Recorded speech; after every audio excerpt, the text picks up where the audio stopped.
자, 도마가 동쪽 땅을 끝을 포기할 수 없는 이유. 예, 이것은 예수님께서 말씀하신 것처럼 이 천국 복음이 모든 민족의 증언되게 온 세상에 전파되리니 그제야 끝이 오리라, 끝이 오리라고. 그리고 오직 성령이 너에게 마신 예루살렘 온 유대와 사마리 땅까지 이르되 증인이 되라고 그랬고, 주께서 우리에게 명하신 내가 너를 이방의 빛으로 삼아 너로 땅끝까지 구원하게 하리라 하셨고, 전파하는 자가 어찌 없이 어찌 들으리요. 그 말씀이 땅까지 이르렀다 하였느니라. 그리고 오히려 이스라엘 집에 잃어버린 양에게 가라. 이런 모든 것들이 사도들에게는 하나의 큰 짐이라고 할 수 있겠죠. 그리고 하나님의 명령이니까 이 명령을 시행하기 위해서 사도들은 쉼 없이 자기들에게 주어진 땅에서 역사했다라고 하는 것을 알 수가 있어요. 자, 그래서 도마에게 알려진 동쪽 땅 끝이 어디에 있을까? 예, 바로, 이쪽 잃어버린 이스라엘 열 지파에 대한 여러 가지 문제들이 있지만, 하여튼 도마는 동쪽으로 계속 움직였던 것을 볼 수가 있어요. 물론 이스라엘 사람들은 건너서 미국 땅에도 갔을 것이고, 예, 어떻게 갔는지는 모르겠지만 하여튼 이렇게 막 흩어졌어요. 이게 이제 흩어지는 그 모습들인데, 예. 그리고 점점점, 이 좁게는 이렇게, 점점 넓게는 넓게, 그리고 온 세계를 향하여 이렇게 더 넓게 퍼져가는 이스라엘 민족들을 볼 수가 있는데, 하나님께서 온 세계에 다 퍼뜨리신 것도 하나님이 하늘의 별과 같이 많아지고 바다의 모래같이 많아진다고 그랬으니까 그 역사를 이루시기 위한 하나님의 뜻이 아니었을까. 물론 이스라엘 민족은 잘못했기 때문에 흩어지게 됐지만, 그러나 그 잘못한 것 때문에 서로 인해서 하나님은 또 하나님 일을 하시더라고요. 우리가 실수하고 내가 잘못해가지고 문제가 일어났지만 그 문제를 하나님은 또 역이용해가지고 하나님의 뜻을 이루어가고 있는 것을 볼 수가 있어요.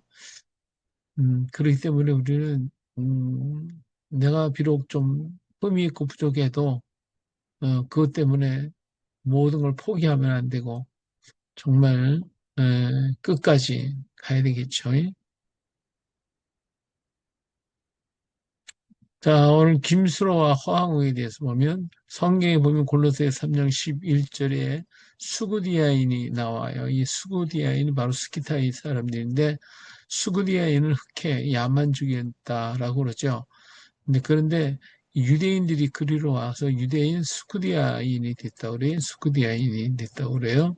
그런데 이 사람들이 철기 문명을 가지고 와서 이 스쿠디아인들에게 이제 가르쳐 주게 됐고, 그래서 이들이 일깨워지게 되죠.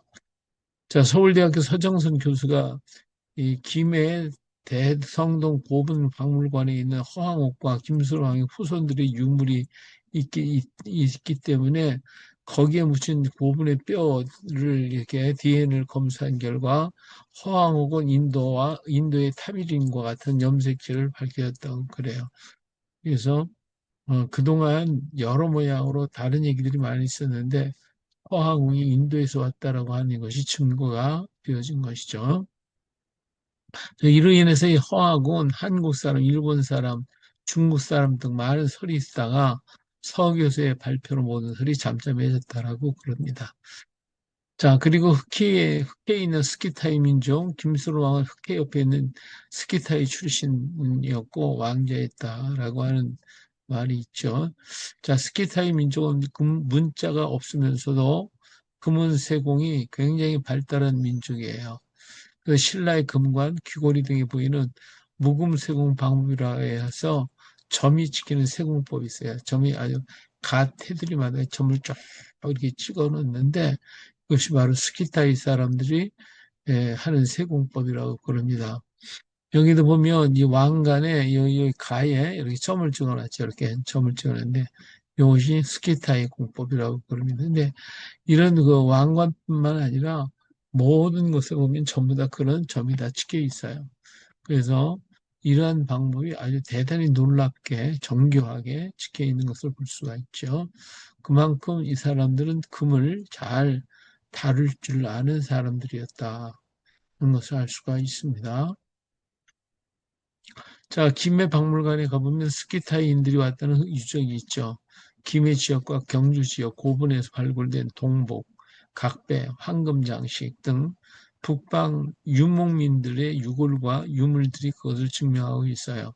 이런 연유로 김수로왕은 스키타이 유대인이라는 건 물론 혼혈이기는 하지만 그러나 이것으로 해서 유태인이라고 하는 것이 증명이 되어지는 것이죠. 자, 그리고 이런 각배가 있죠. 이런 각배, 뿔각자, 뿔로 만들었다. 근데 이걸 갖다가 사람들은 술잔이라고 얘기하는데 술잔이 아니라 어떤 직임을 줄 때 그 사람들에게 기름을 부었던 그러한, 어, 잔이 아니었을까, 이렇게 봐요. 일반 사람들은 이걸 갖다 술잔이라고 얘기를 하죠. 자, 그 다음에 이 갑옷, 이 말갑옷, 이걸 보면 스키타이 사람들이 위에 그 증거가 드러나 있고, 이것이 동복인데, 오로스 동복이라고 해서, 어, 중국 내몽고, 이 지역과 기만 민족들이 사용하기 때문에 청동솥, 이것이 이 기마 민족들은 다 이걸 가지고 다니니까 이 형태가 조금씩 다르기도 하지만 그러나 이것은 기마 민족이라는 표시가 되어지는 거예요. 그리고 이건 말장식들 이런 것들을 통해서 우리는 그들이 기마 민족이다라고 하는 것을 알 수가 있어요. 자, 사도들의 사역 방법은 어디를 가든지 흩어진 디아스포라 유대인들을 찾아다녔어요. 그래서 도마가 인도에 왔을 때 찾아간 아유타족 도 역시 유대인의 혈족이었고 그런 연유로 도마가 한국에 왔을 때 김수로왕이 유대계였던 관계로 그렇게 만났던 것이다. 그것을 알 수가 있고요. 이 김해에도 그러기 때문에 유대의 혈족들이 있었다라고 하는 것이 증거가 되어지는 겁니다. 음, 이제 도마의 십자가고 중앙아시아 쪽에 보면 모든 무덤에서 도마의 십자가가 이렇게 나요. 이 무덤에 있는 도마 십자가가 많이 나오고 있어요. 그리고 요 십자가는 이게 연꽃인데 연꽃 위에 십자가가 세워져 있는 모습이에요. 그래서 이 십자가가 지금도 이렇게 연꽃 위에다 십자가를 세우는 곳도 있어요. 그래서 이 연꽃 그러면 이제 불교인들의 것으로만 우리 생각하는데 원래는 기독교에서 시작이 됐다 하는 것도 알 수가 있죠.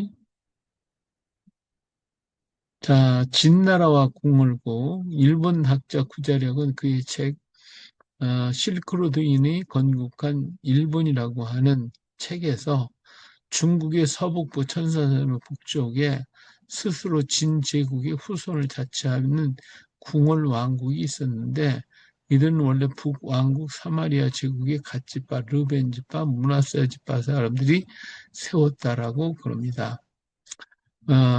바로 이제 이 사람들이 나라가 망하면서 아수르에게 포로로 잡혀서 그들이 아수르 제국에 갔다가 아수르가 망하고 그러면서 그들이 이제 또 동방으로 흩어지거나 천산산맥이나 또 남쪽 히말라야 산 쪽으로 들어간 오늘날로 얘기하면 그 산골 속에서 살아가는 어떻게 저런 데서 살까 할 정도로 그런 곳에서 살고 있는 사람들이 바로 이 사람들입니다. 왜냐하면 이 사람들은 전쟁이 싫어요. 전쟁을 아주 싫어했어요.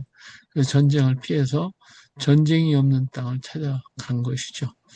그때 유대인들은 중국으로 들어가 진나라를 세웠고 진나라의 진시황이 중국을 통일하게 됩니다.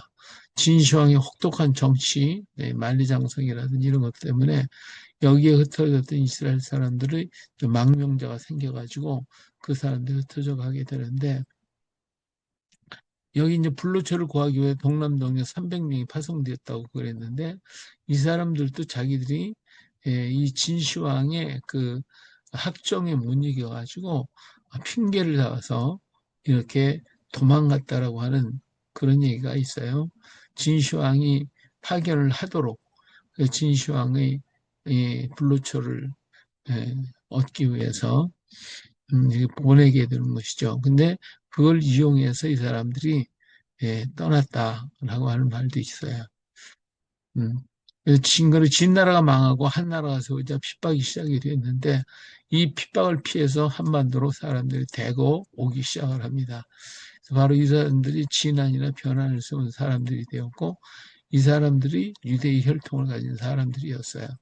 그래서 이 사람들은 이제 12국을 이렇게 나라를 세우게 되었고 그래서 이 사람들은 이렇게 올 때 보면 그 이름이 성이 사실은 없었어요. 그래서 신라에도 성씨를 그 왕이 나중에 주게 되죠. 뭐 이씨, 최씨, 뭐 박씨, 김씨 뭐 이런 사람들이 나타나게 되는데 그것도 왕이 하사하는 성씨가 되어지는 겁니다. 자, 일본의 사익계 교수는 궁월 왕국은 터키인과 타탈린이 들이 중추를 이루고 있고 그들은 적극적으로 기독교에 개종한 민족으로 서돌고리라는 나라의 일부였다라고 합니다. 그래서 로마의 박해를 통한 기독교인들이 궁궐국으로 오기도 했어요. 그러니까 제일 먼저 왔던 사람은 아수르에게 점령당했던 720년 이후에 예수님을 알지 못하는 세대가 와서 이 진나라의 연합이 돼서 진제국을 세웠던 사람들이고 진나라가 망하고 이스라엘 민족 유대 나라가 70년에 망하고 난 다음에 그때 도망갔던 사람들은 그들 중엔 기독교인들이 있었죠. 이 기독교인들이 이제 진나라의 궁궐국으로 몰려들기 시작을 합니다. 그래서 삼국유사 진한튼의 후한서에 말하기에 진한의 늙은이들이 말하기를 진나라에서 망명해온 사람들이 한반도에 오자 만 동쪽 경계에 있는 땅을 베어줬다 그랬어요. 그러니까 이 진나라에서 사람들이 엄청나게 많이 넘어왔다는 걸 알 수가 있죠. 그러다 보니까 마한 쪽이 평야지 되니까 사람들이 마한 쪽으로 오니까 아이고 여기는 오지 말아라 우리가 먼저 있던 자리다 해가지고 이 사람들이 동쪽을 가도록 해서 지금 경상도 쪽 예, 이 사람들이 많이 몰려들게 되죠. 강원도 경상도 지역으로 그리고 저 충청도 전라도 지역은 먼저 왔던 마한 지역 사람들 그리고 이쪽에 변한 쪽 남쪽으로는 배를 타고 온 사람들이나 계속해서 남쪽으로 내려왔던 사람들이 이제 변한 지역을 이루게 됐죠. 이들 무리를 도라고 불렀어요. 도라고. 어, 그리고 또 이 사람들이 진의 말과 같아. 그래서 말을 하는 것이 진나라 말과 같았다. 그런 때문에 진안이라고도 불렀다라고 하는 말도 있어요. 자, 여기 그러면 이 진한 사람들이 왔던 그 증거가 뭐냐면 울진 봉평 신라비가 있어요. 울진 그 죽변면 봉평리에 여기 있는 그 비석 박물관이 있는데 여기가 보면 울진 봉평리가 1988년에 논에 개토 작업을 하던 농부가 하다가 발견했어요. 2, 3개월 동안 이 논바닥이 있었기 때문에 그걸 갖다가 끄집어내 가지고 옆 논두렁에다가 이렇게 방치한 채 놔뒀었죠. 그랬다가 이것을 이제 그 주민 권대신 씨가 거기 글씨가 있는 것을 보고 그걸 신고를 해가지고 이것이 유명한 봉평 신라비라고 하는 신라비가 됐죠. 이 돌은 자연석을 그대로 다듬지 않고 사다리꼴 비문처럼 이제 사다리꼴로 되어 있는데 비문은 한쪽 면에만 약 400자 정도 중국 남북쪽 시대의 북조의 영향을 받은 해서체 모양으로 썼는데 전형적인 한문이 아닌 신라식 한문체로 다시 말해 우리나라 이제 이두처럼 울진 지방의 영토 문제로 주민들의 항쟁을 진압하고 다시는 대항하지 않겠다는 약조를 세워진 비로 보여져요. 자, 이것이 바로 울진 본평입니다. 이 뒤쪽에는 이게 울퉁불퉁하니까 이 앞에 판판한 면에다가 그 글씨를 썼는데 이 글씨가 정말 예쁘게 쓴 게 아니라 정말 조금 잘 못 쓰는 사람들이 쓰는 형태의 그런 모습으로 쓰여져 있어요. 보면 이렇게 되어 있습니다. 탁본을 들라고 이렇게. 지금 이것은 봉평 박물 비박물관에 있는 거예요. 자, 여기 신라가 동북 방면으로 진출하면서 건립한 비였어요. 이 비는 법통왕 11년, 524년에 세워진 것으로 추정이 되는데, 신라 사회 전반에 걸쳐서 여러 면들을 새롭게 검토해 볼 수 있는 중요한 역사적 자료가 된다라고 그래요. 법홍왕 때 율령 반포와 육부제 실시, 왕권의 실태 등을 파악할 수 있는 실마리를 제공하고 있어서 아주 중요한 그런 비석이라고 말할 수가 있겠죠. 이 비의 크기는 길이가 204cm, 글자가 색된 부분의 윗폭은 30cm, 아래폭은 54.5cm. 그렇게 큰 건 작죠. 하여튼 작지만 형태는 고구려 장수왕 2년에 세운 광개토대 왕비와 유사한 고구려계의 특징을 보이고 있다. 그래서요, 이 광개토대왕이 이제 이렇게 비를 세우게 되는 것이 하나의 어떤 자극일인 것 같아요. 그래서 이런 것 때문에 여기저기 비들이 생겨지기 시작을 하는데, 삼국사기 기록 입증 중의 사료로서 가치가 매우 중요한 그러한 에, 그, 비다. 삼국사기에도 기록된 비다. 그래서 굉장히 중요한 비라고 할 수가 있겠죠. 자, 이후에 여러 차례 학술회를 거치면서 울진, 봉평, 신랍이라고 이제 이름을 붙이게 됐죠. 국보 제242호로 추적이 되어 있습니다. 이후에 비석은 2008년 8월 경상북도 울진군 축평면 봉평리 521번지에 있는 울진 봉평 신라 전시관으로 옮겨져서 지금은 전시되고 있습니다. 자, 그런데 여기에 내용이 뭐라고 했냐면 얼룩소를 잡았다. 그래서 배를 가르고 피를 뿌리는 의식을 행했다라고 하는 기록이 있습니다. 자, 이런 행위는 여기서 뭐 배를 가르고 피를 뿌리는 의식 이런 것들은 뭐예요? 제사의 행위였다. 뭐, 그러면 뭐 금방 잡으면 먹으려고 그러면 뭐 피를 뿌리는 의식을 행했겠어요? 그런데 이것은 이런 건 종교적인 행위였다. 제사 행위였음을 짐작하게 한다. 이 지역 사람들이 하늘에 제사를 드렸다는 말이 되어지겠죠. 이렇게 어, 울진 사람들이 여기에 왔던 사람들이 제사를 지냈는데 소를 잡아서 드렸다. 이건 뭐 보통 일이 아니죠. 예, 반드시 이런 전통이 있거나 이런 특별한 뭐가 있지 않으면 이렇게 할 수가 없겠죠. 그래서 이는 아주 특별한 것이다. 자, 그 다음에 이제 1989년 3월에 경북 영일군 시황면 냉수 1리에서 밭갈이를 하던 이상윤 씨가 발견한 비문이 또 발견이 됐어요. 이 비문에 냉수리 신라비 이처럼 이 비문 위에 봉평비와 같은 제천의식에 담긴 글이 있습니다. 예, 그래서 이 냉수리 신라비는 국보 264호 아까 봉평비 봉평비는 어, 저 뭐죠? 242인가 되죠?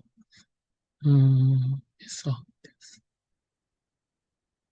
국보지 242호, 242호. 냉수리 신라비 264호입니다. 국보예요. 이 비문에는 봉평위와 같은 이렇게 지천의 담겼는데 이 7인이 살인과 일이 완결되어 얼룩소를 잡고 하늘에 널리 고하기에 이를 기록한다. 이렇게 기록하고 있어요. 여기도 소를 잡아서 하늘에 이게 전했다라고 하는 걸 볼 수가 있어요. 그리고 여기에서 특별히 여기 무덤에서 진율 예백장 이런 동인이 발견이 됐어요. 이번에 도장인데 이 도장은 진나라에서 사용했던 그런 도장, 예백장 벼슬을 한 그런 도장이다. 그러니까 이 도장을 갖고 있다고 하는 것은 진율 예백장이라고 써 있는데 이걸 했다는 것은 중국에서 이렇게 넘어온 사람들이 있음을 알 수가 있는 것이죠. 자, 여기 신라 냉수리비의 모습이고요. 이 냉수리비는 크지는 않아요. 납작해요. 이렇게 조그맣고, 그 다음에 아까, 울진 봉평비는 키가 커요. 근데 이건 좀, 여기 낮아요. 음. 자, 이 지역의 수장들은 오래전부터 소를 잡아 하늘의 제사하는 제천 의식을 행하고 있었던 것을 알 수가 있죠. 자, 이런 행위는 제사 의식이라기보다는 지금 여기 있는 것은 어떤 언약의 관계를 얘기한 것인데, 울진 봉평비의 의식은 신라의 육부가 관장하는 소를 잡았다고 했으며, 냉수리 시에는 7인이 내 일이 완결되어 하늘에 고하기 위해서 소를 잡았다. 이렇게 기록하고 있어요. 그러니까 어떤 일을 하고 난다면 하늘에 감사하는 모습을 볼 수가 있죠. 하나님은 아브라함과의 언약, 곧 어, 계약의 증표로 짐승 넣고 3년 된 암소, 3년 된 암염소, 3년 된 순양, 산기들기와 찌bil기 새끼를 가져오라고 했어요. 그래서 이에 아브라함은 이 짐승들을 쪼개어 넣었다고 창세기 15장에 기록하고 있는데, 그때 이제 몇 개는 쪼개지 않았죠. 이는 하나님과 아브라함과의 계약의 모습을 볼 수가 있는 거예요. 이 사이로, 쪼개는 고의 사이로 불이 이렇게 지나갔어요. 그래서 하나님이 내가 지나간다 라고 하는 말씀이 되겠죠. 이처럼 우리도 하늘에 제사를 지냈던 그러한 모습을 볼 수가 있습니다. 그래서 우리는 뭐 귀신을 잡아서 제사를 드렸던 거 그런 생각이 그런 게 아니라 우리나라 옛날에는 소를 잡아서 제사를 드렸다. 청도에 거기가 거룩한 곳이 있던 곳인데 한쪽에 우공이라고 하는 소의 마을이 있다 하는 걸 보면 이뭐 그게 우연한 게 아니죠. 하늘에 제사하기 위해서 그들은 이런 이시를 했다 하는 것을 알 수가 있습니다. 자, 그러면 이 사람들이 예수를 믿다가 또 우리나라에는 신라와 고구려, 백제가 서로 으르렁거리고 싸웠어요. 그러니까 이 사람은 또 싸우는 게 싫어요. 싫으니까 이 사람들은 일본으로 또 건너가게 됩니다. 자, 궁궐군의 인솔로 일본으로 가서 귀화를 한 사람들. 이 사람들이 진이라는 문자를 쓰면서도 이 글자의 발음을 일본어로 하타시라고 발음하게 됩니다. 그래서 자기들이 가진 성씨를 버리지 아니하고 계속 가지고 있었다라고 하는 것이요. 고대 일본에서 크게 산업을 일으키고 고대 일본의 기초를 세운 사람들이 바로 이 사람들인데 정말 일본에서는 이 사람들 버릴 수가 없죠. 하타시들인데 이 하타시들이 지금 전 인구의 약 10분의 1을 차지하고 있을 정도로 이 사람들이 많은 자손들이 번성하고 있음을 볼 수가 있습니다. 자, 이것은 이제 이서국인데 이서고국이라고 그랬는데 이 이서고국은 저 청도에 있죠. 근데 이 이서고국이 놀랍게도 일본에 있어요. 여기 이솝의 스테이션이라고 있거든요. 이솝의 기차역이라는 뜻이잖아요. 근데 이 이솝에가 바로 이스라엘이라고 하는 의미를 담고 있단 말이에요. 이스라엘, 여기 또 이서국, 이솝에 전부 다 이스라엘의 상징을 나타내고 있다. 것을 말씀을 드릴 수가 있겠습니다. 예. 자, 여기 그러니까 저 도로 표지판에도 보니까 이소베라고 썼죠. 이 이소베는 바로 이스라엘을 이서국은 이서국을 얘기하고 이 이서국 사람들이 여기서 살았다는 얘기가 되는 거죠. 그래서 자기 마을을 이소베라고 이름을 짓게 되었고요. 저 하만에서 건너간 사람을 안나라고 불러요. 안나. 그래서 이 사람들이 하만 사람들입니다. 하만에서 간 가야 사람들인 걸 볼 수 있는데 이 사람들은 그 하만 지역에 있었고 그래서 그 도마하고의 연관 관계가 있지 않을까 이렇게 생각이 됩니다. 자, 여기서 이제 그 일본의 무덤들입니다. 이 무덤을 그냥 깜짝 놀랐죠. 이게 처음에는 무덤이 아니라 무슨 저 생활 터전인 줄 알았는데 가서 자세히 조사를 해보니까 이 안에 유물들도 있고 이렇게 무덤의 형태로 만들어 놨는데 이 무덤이 돌무덤이에요. 돌을 이렇게 파면 파져요. 그러면서 주변이 단단해서 무너지질 않고 있기 때문에 사람들이 여기서 굉장히 많이 살기도 했고 장사를 지내기도 했다.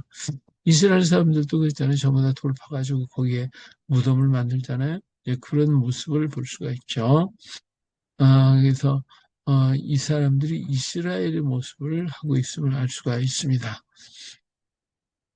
예, 자, 일본의 요시미 지역에 가해인들의 무덤이 있어요. 예, 바로 이 사람이 요시미 지역인데 이스라엘의 광야 지대와 터키, 갑바도니아 지역 그리고 그리스도인들이 있고 무덤을 닮아 있는 것을 보면 이런 것들이 그저 되는 게 아니죠. 이게 다 윗대로부터 내려오는 전통 양식이기 때문에 그건 그 민족의 그 특성을 가지고 있다. 그럼 왜 우리나라는 이런 불이 없습니까? 물어볼 수도 있잖아요. 우리나라는 돌이 딱딱해요. 너무 딱딱해서 파지질 않습니다. 깨질지라도, 하여튼, 자기가 망쳐지거나 그런 일은 없거든요. 이게 풀 수가 없어요. 그런데 이스라엘 나라의 그 돌도 이스라엘의 중동 그쪽 로마라든지 로마의 카타콤도 그래서 만들었는데 터키라든지 여기는 이런 바위가 많아 이런 산이. 근데 이게 파기만 하면 파져요. 그러면서 바위야. 그래서 이 속에서 사람들이 살기도 하고 그러는데 여기에는 이게 예, 도쿄 근처에 있는데 흔하지가 않아요. 이런 돌은 흔치가 않아서 여기에 아주 순서대로 딱 이렇게 장례식을 한 걸 볼 수 있잖아요. 옛날에 무덤이 만들 때가 마땅치 않아 가지고 여기를 만들어 놓고 주민들이 여기서 계속 장사를 지냈다 하는 걸 알 수가 있습니다. 자, 그래서 이 사람들이 일본까지 건너갔고 역사했죠. 자, 여기가 이제 갑바도기아에 있는데 여기도 이렇게 이게 전부 다 바위에 굴을 들고 살아요. 자, 이스라엘도 보니까 이게 이스라엘이 정원 무덤이라면 예수님이 묻혔던 곳인데 여기도 역시 돌로다가 이렇게 많이 구멍 파고 여기 굴러서 이, 어, 뚜껑을 갖다 이렇게 덮어 놓으면 되는 거예요. 이게 정원 무덤이 예수님이 묻혔던 곳. 나사로의 무덤도 역시 보니까 여기 이렇게 계단을 또 내려가 또 내려가는 거야. 이게 나사로 무덤의 입구라고 합니다. 이렇게 사람들이 돌을 파서 했어요. 근데 우리나라에 그 가야의 마지막 왕릉에 가보면 이렇게 구멍이 뚫려 있어요. 이 구멍이. 이게 우리 학교에 왜 이게 구멍이 뚫렸냐. 이 도저히 알지를 못했죠. 이 앞에다 제사를 지내려고 그러는가. 이렇게 여러 모양으로 생각을 합니다. 근데 이 구형왕은 음, 어, 나라를 신라에 바치고 결국은 가야가 망했잖아요. 이게 망하 있기 때문에 그 모습을 가지고 내가 조상들 만날 수가 없다. 나를 죄인처럼 돌에 묻혀달라고 해가지고 이 돌에 묻혀서 묻히게 됐죠. 그리고 이런 구멍이 뚫려 있는데 이 구멍이 어떤 하나님과의 영적 교제의 장이 아닐까 생각이 됩니다. 예, 그리고 여기 보면 음, 여기는 그냥 양왕으로 그래서 구형왕은 이 본래 그 왕의 이름이고 그다음에 양왕이라고도 불러요. 이 양왕. 예, 구형왕은 바로 저기 왜 자기 이름이에요. 이름. 예, 그래서 지금은 이렇게 그 돌무덤으로 남아있다 하는 것인데 여기 구멍이 뚫려 있잖아요. 이 구멍이. 근데 이스라엘에도 가보니까 이스라엘 굴들마다 전부 다 구멍을 뚫어놨어요. 참 하나님이 하시는 일이 희한하죠. 자, 이렇게 해가지고, 이스라엘 민족이 여러 모양으로 흩어져가고 있다. 이제 흩어졌다는 걸 알 수가 있습니다. 근데 여기에 아까 요심이지요. 아까 돌무덤이 있는 그곳에서 이런 토자기들이 발견됐는데, 이 토기들이 다 뭐와 닮으냐? 이스라엘, 우리나라하고 다 닮았어요. 근데 우리나라의 토기를 가져간 것이고, 그 사람들이 거기 가서도 이스라엘식 토기를 만들어서 이걸 보급을 했기 때문에 사람들은 굉장히 가야 토기를 귀하게 여기게 되었죠. 예. 자, 그리고 하만에 가보면 하만 가야 토기들을 보세요. 이 구멍이 다 이게 뚫려 있어요. 전부 다 구멍이 뚫려 있어요.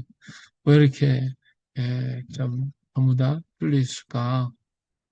또 그다음에 여기에 이 고곡 이걸 고곡이라고 그러는데 이스라엘 사람들이요 이걸 목걸이, 반지, 팔찌 이런 데다가 많이 하고 다니는 게 부적처럼 그렇게 달고 다니는데 이 이걸 야사카 고국이라고 그래요. 이 야사카라고 하는 말은 어, 그 임금님을 부르는 왕을 부르는 소리, 예수님을 부르는 소리. 그들이 예수님을 믿든 안 믿든 항상 예수님 찾고 하나님을 찾는 모습을 우리는 요즘에 많이 볼 수가 있습니다. 자, 이런 공곡도 역시 이스라엘 땅에서 아니 우리 나라에서 많이 만들어졌죠. 자, 여기 이제 여기에 그 작은 좀 큰 그림인데 이 그림에 보면 강이 흐르고 산악이 있고 여기서 서로 가물을 즐기면서 보고 놀고 있는 거죠. 이걸 학대해서 보니까 이렇게 하고 있는 겁니다. 근데 이 사람이 이렇게 즐겁게 놀고 있는데 이 남자의 손목과 여자의 손목에 보곡이 있음을 볼 수가 있어요. 이, 이게 이 남자가 돈이 많아서 그런지 아니면 여자가 꼬시는 건지 몰라도 하여튼 이 고곡을 달고 있는데 이 고곡은 귀신을 쫓아낸다 하는 의미로 하고 있습니다. 이렇게 이스라엘 민족은 흩어지고 흩어져서 이 이스라엘에까지 또 저 일본에까지 나타나고 있는 걸 볼 수가 있습니다. 자, 그래서 이 사람들을 찾아서 끝까지 가겠다 한 것이 제자들의 소원이었죠. 그래서 그 제자들이 이렇게 예루살렘에서 출발을 해가지고 도마는 인도 북부를 해서 말레이 반도 그래서 우리나라에까지 왔던 것을 볼 수가 있습니다. 예. 자, 그리고 이 도로를 비단길이라고 그러죠. 육로의 종착지는 대구와 경주, 해로의 종착지는 영주라고 그래요. 그래서 비단길은 비단을 실어 날랐고 이 비단은 이서국을 중심으로 하여 제조되고 있었던 것을 볼 수가 있습니다. 비단길을 만든 사람들, 육로인 기만민족들, 해로인 이스라엘 상단들, 오랜 옛날부터 이들은 한반도와 교류하고 있었고 그들이 이스라엘과 교제하고 있었던 것을 볼 수가 있습니다. 이 비단길이기 때문에 비단이 나와야 되겠죠. 가야에 보면 이러한 그 비단들을 예, 그 만들어내는 모습을 보여주고 있는데 그 당시에도 벌써 색깔까지 넣을 수 있었다라고 하는 것입니다. 어, 이, 여기는 그 산청박물관에 여기서 나온 유물 전시관임을 볼 수가 있습니다. 이들의 모습을 보니까 고구려의 사람들이지만 이 당시 입었던 옷이요. 이 색깔을 가졌다는 색깔 가졌다는 거 이것이 또 놀라운 일이 아닐 수가 없어요. 그 당시 모두가 이렇게 색을 만들 줄 알았다는 게 색을 만들 수 있었다고 하는 것 또한 굉장한 그 지적인 발전을 볼 수가 있습니다. 예.